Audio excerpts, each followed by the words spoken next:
오늘 우리가 읽은 이 본문은 사도 바울의 회심 이야기입니다. 바울이 회심하기 이전의 이름이 사울이죠. 그죠? 1절을 보면 그는 예수의 제자들에게 살의를 품었음을 알 수 있습니다. 그래서 대제사장으로부터 체포영장을 발급받습니다. 로마 당국은 식민지의 종교 문제에 대해서는 관여하지 않기 때문에 종교적인 재판은 대제사장이 집행했습니다. 그래서 사울은 대제사장으로부터 예수를 믿는 사람들에 대한 구인영장을, 체포영장을 발부받아서 이스라엘 영토를 넘어가지고 시리아 다마스커스까지 가가지고 기독교를 뿌리 뽑고자 했습니다. 기독교인들을 모두 추포해 와가지고 얼마 전에 죽인 그 스테반처럼 율법의 이름으로 공개 처형을 계획하고 있었습니다. 내가 모두 싹 잡아와가지고 뿌리 뽑아야지 하면서 시리아의 은둔에 있는 기독교인들을 체포하기 위해서 다메섹으로 향했습니다. 다메섹에 거의 도달할 무렵에 강력한 빛이 사울에게 쏟아졌습니다. 그래서 그는 쓰러졌고 시력도 잃어버렸습니다. 한치 앞이 안 보이던 그때에 음성이 들려왔습니다. 사울아 사울아 네가 어찌하여 나를 핍박하느냐. 주여 누구시니이까.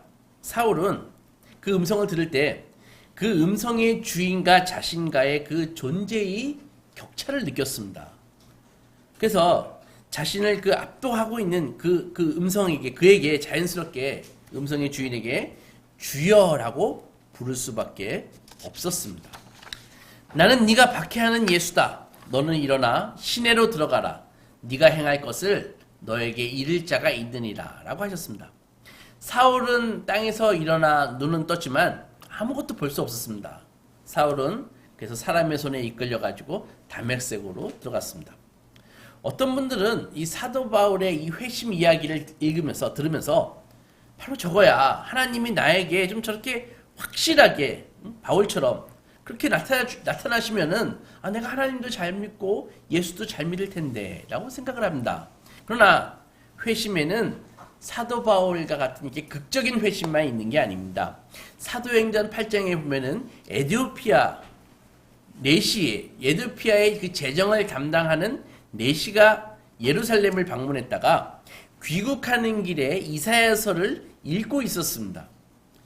요즘도 이해하기 어려운 이사야서를 당시 외국인인 그가 이해할 수 있었을까요? 그가 읽은 부분은 이사야서 53장이었는데 고난받는 종에 대한 그런 이야기였습니다. 그런데 그때 성령님이 그 빌립 집사에게 말씀하셨습니다. 지금 네가 광야로 나가면은 에디오피아의 내시를 만날 수 있을 것이다. 그리고 그에게 복음을 전해라. 이렇게 말씀하셨다고요. 빌립은 에디오피아 그 재정장관의 그 수레에 올라서 대화를 나누었고 그에게 이사야 53장을 풀어주면서 그 고난받는 종이 바로 예수 그리스도시고 그를 믿으면 구원받음을 그에게 알려주었습니다.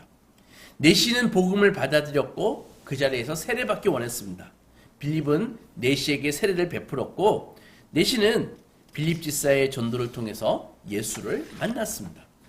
사도행전 16장에 보면은 루디아라는 사람이 나오는데 루디아의 회심 이야기가 나오는데 루디아는 그 빌립보라는 도시에 살고 있었는데 아주 큰 도시죠. 거기서 그 원단 비즈니스를 하는 사장님이었습니다. 커리어 우먼이었죠.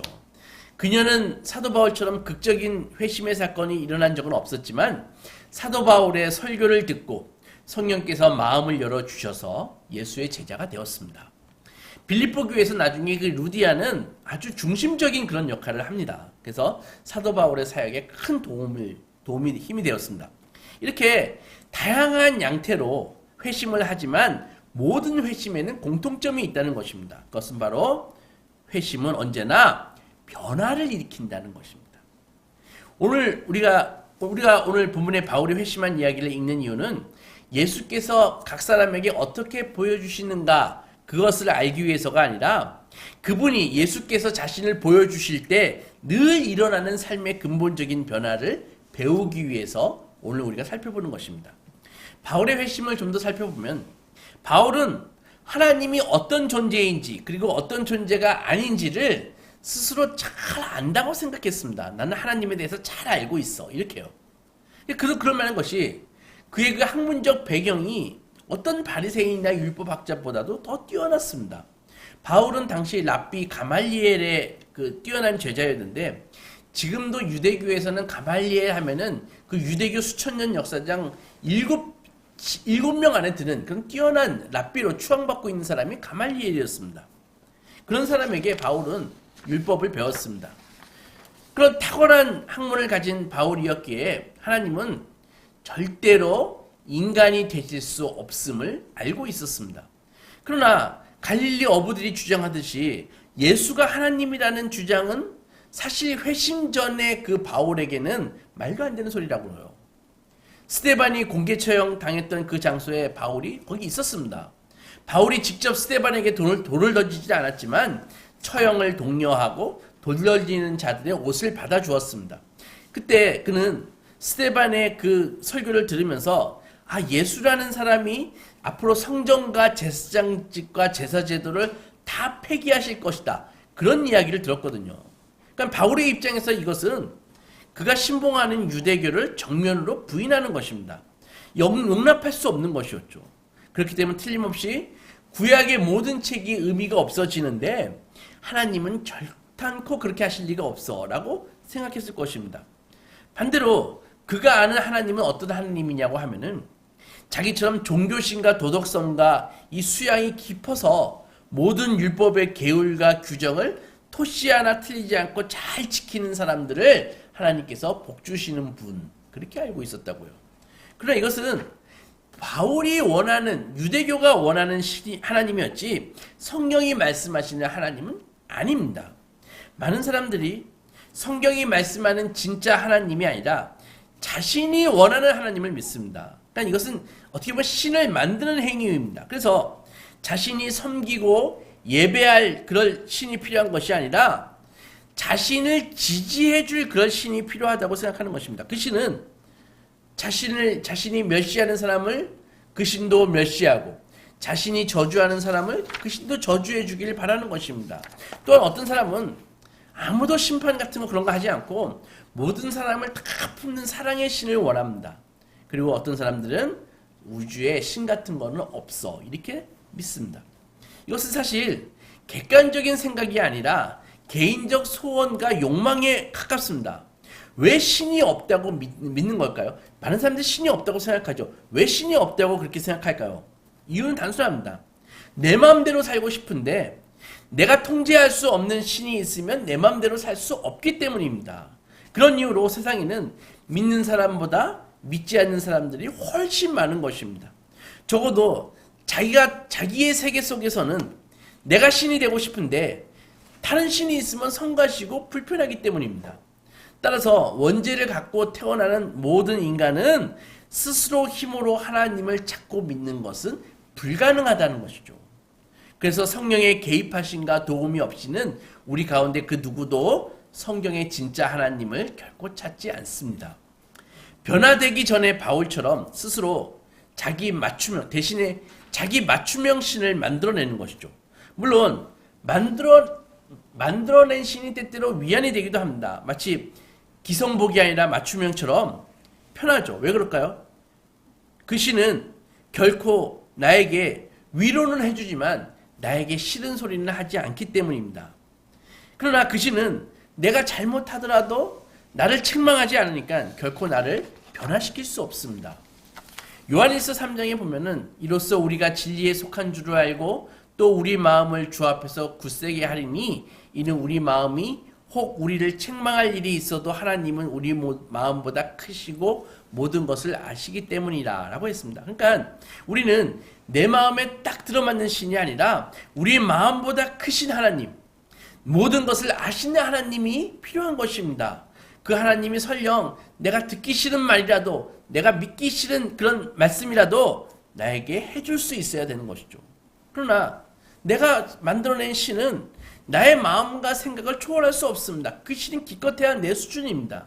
내가 우울증에 빠져있고 내가 한없는 그 무력감이나 열등감에 빠져있다면 내가 만든 신은 나에게 해줄 수 있는 것이 아무것도 없습니다. 내가 만들어내시는 기껏해야 내 수준이니까. 이것이 바로 정신승리의 한계입니다. 나에게 꼭 맞지만 아무 능력이 없다는 것이죠. 성경의 하나님은 결코 인간이 만들어낼 수 없는 신이십니다. 하나님은 거룩하시기에 죄와 허물을 결코 간과하시지 않는 소멸하는 분이십니다.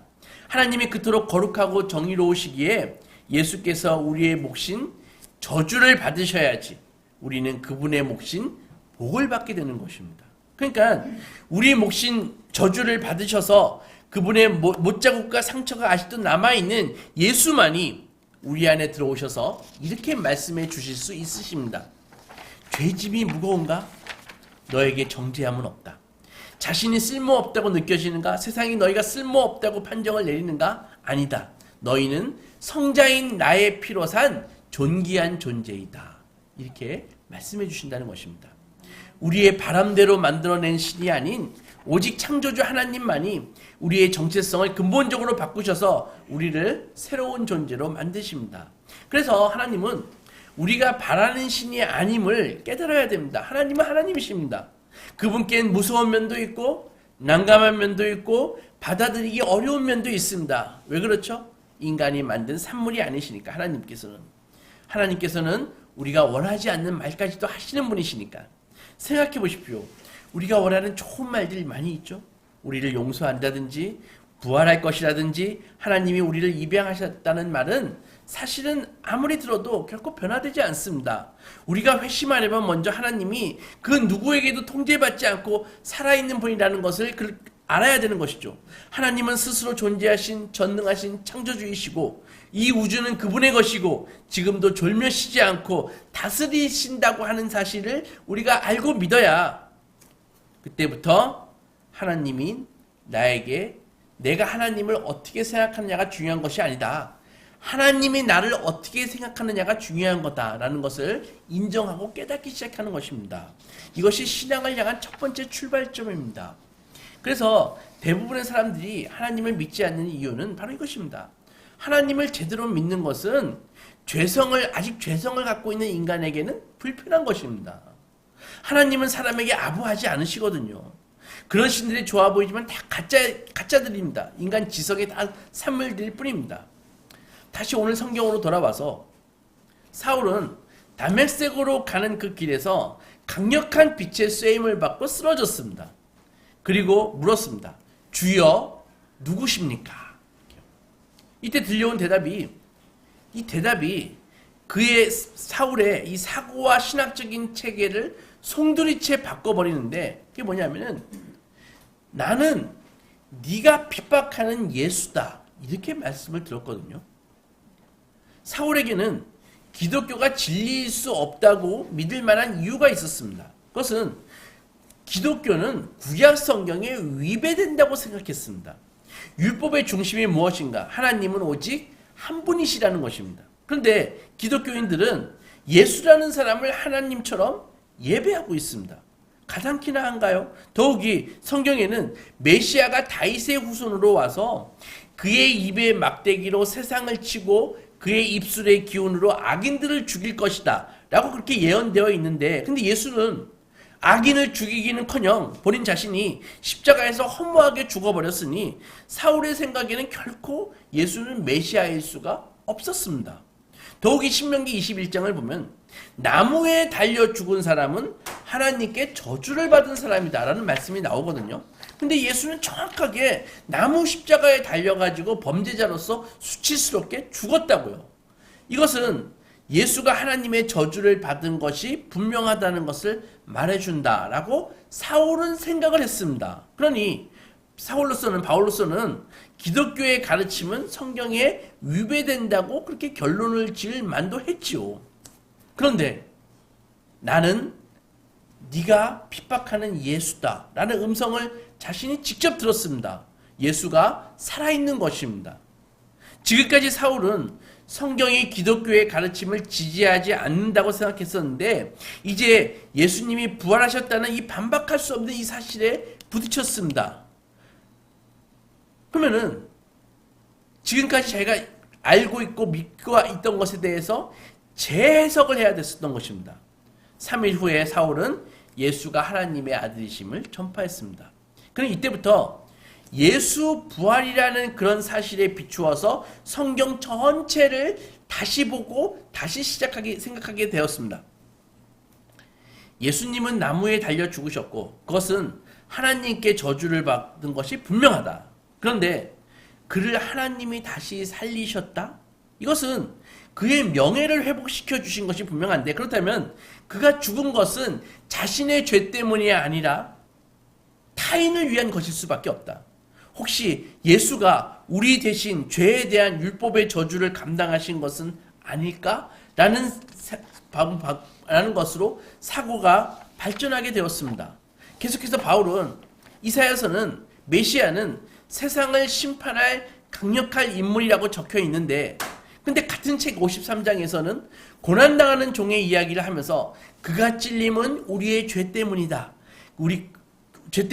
그가 찔림은 그의 죄 때문이 아니라 우리의 허물 때문이고 그가 상함은 우리의 죄악 때문이라고 적혀 있다. 그렇다면 성경에 예언된 왕으로 오실 메시아와 이사야 53장의 그 고난받는 종이 동일 인물이고 그가 바로 부활한 예수가 아닌가.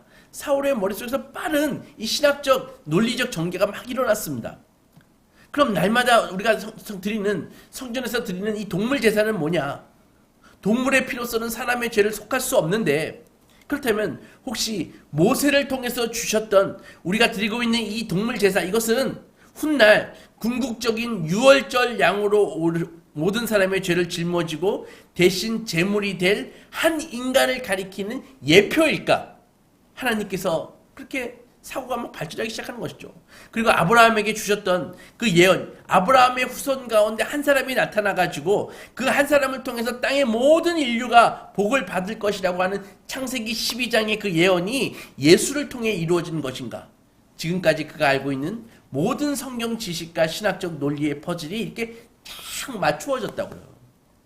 지금까지 바울은 성경은 율법을 잘 지켜서 하나님께 복을 받는 그런 책, 그걸 알려주는 책이라고 생각했습니다. 그런데 이제 예수 부활이라는 이 부정할 수 없는 자신이 직접 목도한 사실을 깨달은 뒤로 그리스도 중심이라는 틀 안에서 성경을 다시 읽기 시작했습니다.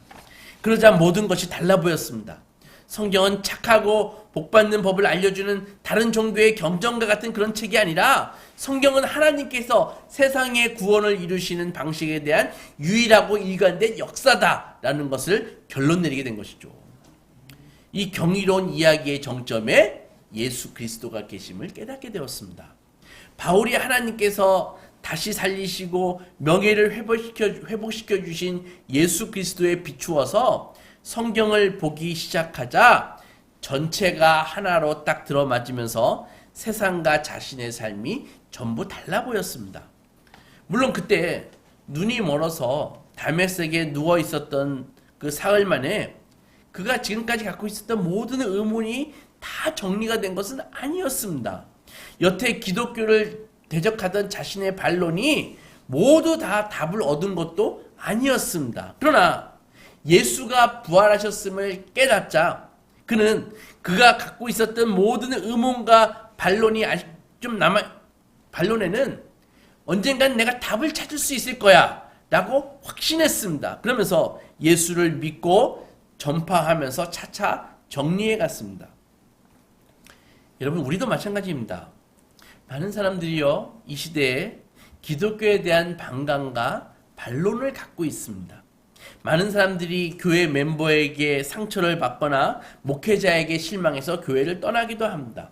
혹은 아주 소수이지만 성경의 가르침이 마음에 들지 않아서 교회를 떠나기도 합니다. 그러나 누구든 이 질문에 그런 의문을 갖기 전에 이 질문에 답변을 해야 됩니다. 그게 뭐냐면은 예수 그리스도께서 십자가에서 죽임을 당하고 사흘 만에 부활하신 것이 사실인가? 이것이 가장 크고 중요한 질문이라는 것입니다. 교회에 문제가 있습니다.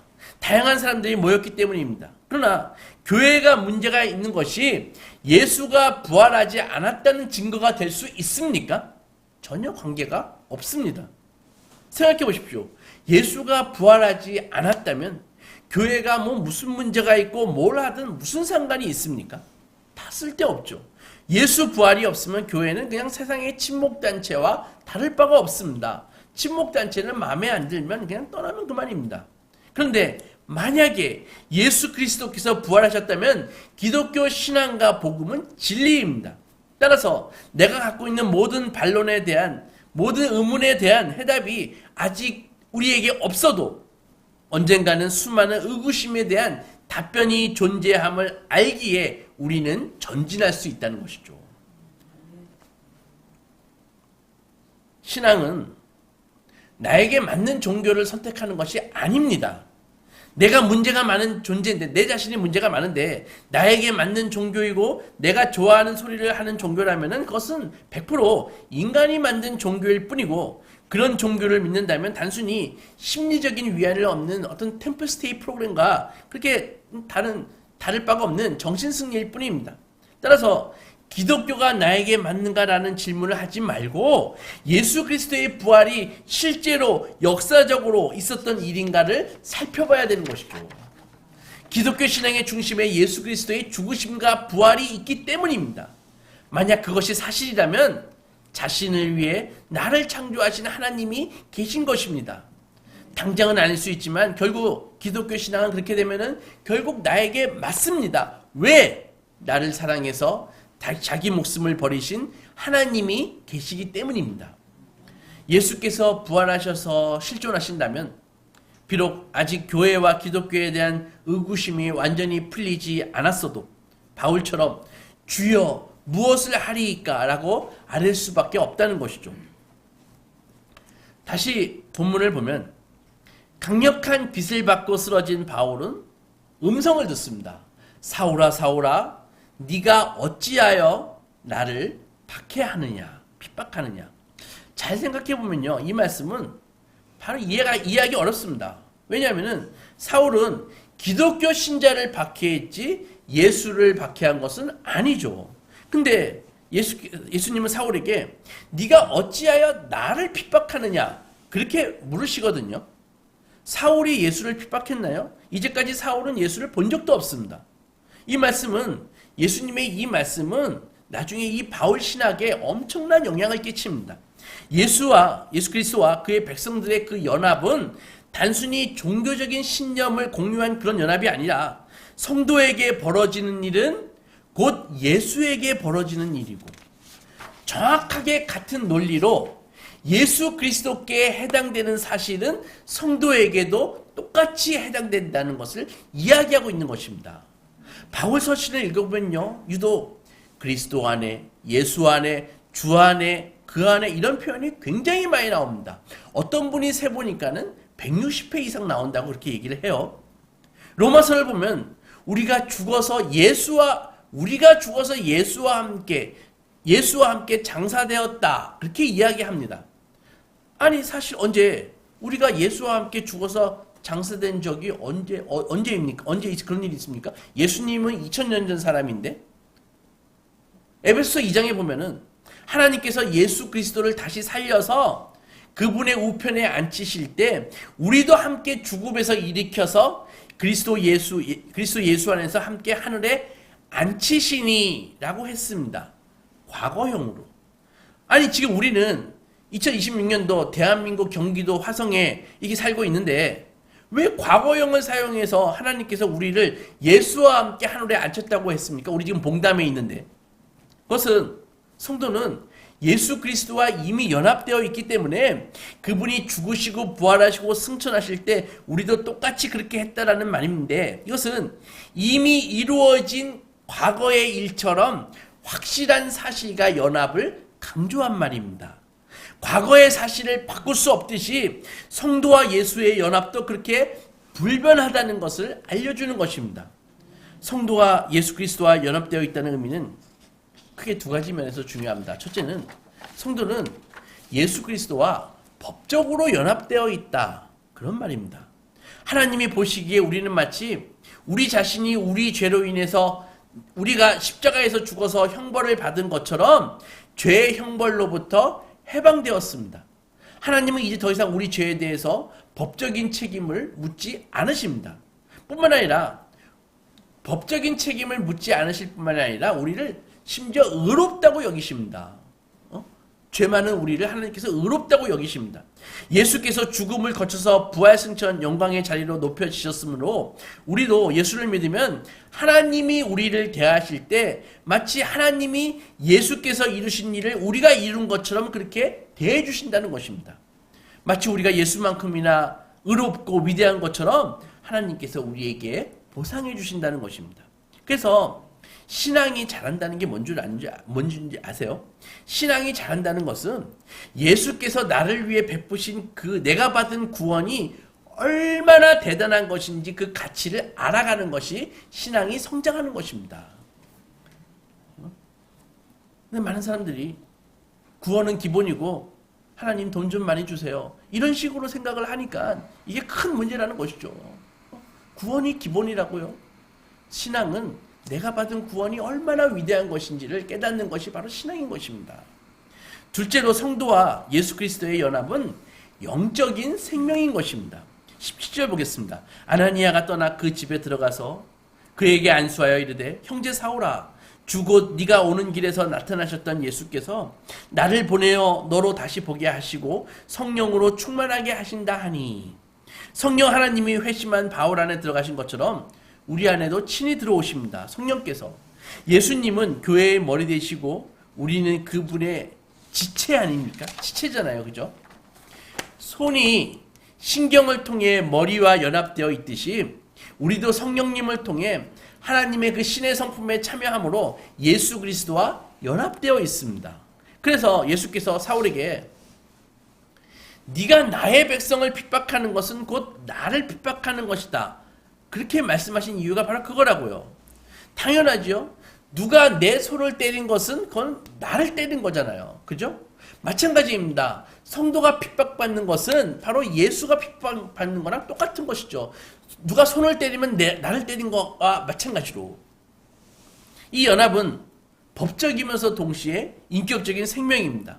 우리가 예수를 믿어 구원받는 믿음은 신부가 신랑과 연합하듯이 성도의 영혼을 그리스도와 연합시키십니다. 결혼은 법적이고 동시에 사랑에 기초한 관계이죠. 결혼하면은 현대법도 그런지 모르겠지만 아내의 빚이 남편이 것이 되고 남편의 재산은 아내의 것이 됩니다. 마찬가지로 우리의 죄와 죽음은 예수에게 전가되고 예수의 의와 영광은 우리에게 주어지는 것입니다. 그래서 성도는 이 신랑 되신 예수를 믿는 믿음이라는 이 결혼 반지를 통해서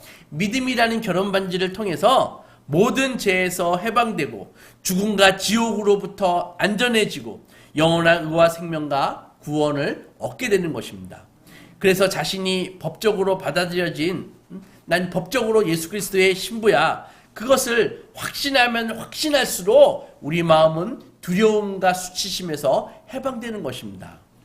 신랑의 사랑을 깨달으면 깨달을수록 우리는 성령께서 마음에 부어주시는 예수의 사랑을 더 많이 경험하게 됩니다. 그래서 누가 당신 그리스도인입니까? 할 때 글쎄요 아직 잘 모르겠어요. 노력 중입니다. 이렇게 답변한다면 그는 아직 복음의 기본을 모르시는 분입니다. 기독교는 입양하는 것과 입양받는 것과 결혼처럼 어떤 신분을 얻는 일이고 연합이지 내가 나의 노력을 통해 가지고 얻어내는 그런 보상이 아닙니다. 공부하고 노력해가지고 기독교인이 되는 것이 아니라는 것입니다. 결혼이 어때요? 결혼을 했거나 안 했거나 둘 중에 하나지. 그럼 마찬가지로 그리스도인이거나 아니거나 둘 중에 하나라는 것이죠. 사랑하는 소망교회 성도 여러분, 신앙에 있어서 가장 중요한 것은 부활하신 예수 그리스도를 인격적으로 만나는 것입니다. 우리가 신랑 되신 예수 그리스도와 연합하는 것만큼 우리는 두려워하는 삶이 아니라 소망이 넘치는 그런 삶을 살게 됩니다. 물론 인간 신랑들이 신랑의 이미지를 많이 실추시켜서 신랑 그러면 안 좋은 이미지를 갖고 계시는 분들도 있을 수 있지만 성도의 신랑 되신 예수님은 우리를 위해 당신의 목숨을 주신 성자 하나님이십니다. 신랑 되신 예수 그리스도와 연합할 때 신랑의 사랑을 받고 신랑이 갖고 있는 자원을 같이 사용하는 삶을 살게 되는 것이죠. 세상이 주는 평안이 아니라 예수께서 주시는 평안, 세상이 주는 쾌락이 아니라 하나님께서 공급하시는 그 하늘의 자원을 가지고 세상을 이기며 사는 것이 바로 성도의 삶입니다. 예수께서 크고 첫째 되는 계명을 뭐라고 말씀하셨어요? 네 마음을 다하고 몸을 다하고 뜻을 다하여 주 너희 하나님을 사랑하는 것, 그것이 크고 첫째 되는 계명이라고 말씀하셨잖아요. 이 말씀을 다른 말로 바꾸면은 마음을 다하고 몸을 다하고 뜻을 다해서 신랑 대신 예수 그리스도와 연합하는 것이라고 말할 수 있는 것입니다. 위선과 눈가림으로는 결코 이 수준에 도달할 수 없습니다. 예수를 만나면 마리아처럼 옥합을 깨는 것이죠. 신랑과 연합한 사람은, 신부는 옥합을 깨게 되어 있습니다. 그때 옥합을 깰 때 예수의 향기는 우리 삶에서 폭발하는 것이죠. 아무쪼록 우리 소망가족 모두 마음을 다하고 몸을 다하고 뜻을 다해서 예수 그리스도와 연합하셔서 예수 그리스도 그분의 부요함과 승리를 누리시기 주님의 이름으로 축원합니다.